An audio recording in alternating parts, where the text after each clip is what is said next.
পাকিস্তানের প্রেসিডেন্ট আসিফ আলী জারদারি বাংলাদেশের নবনির্বাচিত রাষ্ট্রপতি মির্জা ফখরুল ইসলাম আলমগীরকে অভিনন্দন জানিয়েছেন।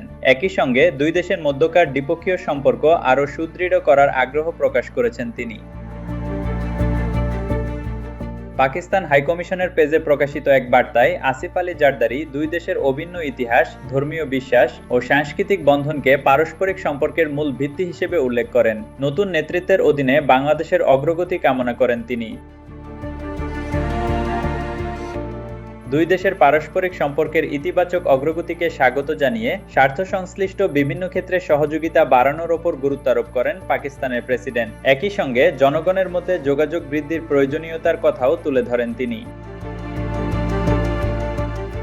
দ্বিপক্ষীয় সম্পর্ককে আরও এগিয়ে নেওয়া এবং পারস্পরিক সহযোগিতা গভীর করতে আসিফ আলী জারদারি মির্জা ফখরুল ইসলাম আলমগীরকে সুবিধাজনক সময়ে পাকিস্তান সফরের আনুষ্ঠানিক আমন্ত্রণ জানান। নতুন দায়িত্ব সফলভাবে পালনের জন্য শুভকামনা জানানোর পাশাপাশি বাংলাদেশের জনগণের অব্যাহত শান্তি, অগ্রগতি ও সমৃদ্ধি কামনা করা হয়। ডেস্ক রিপোর্ট, নাগরিক প্রতিদিন।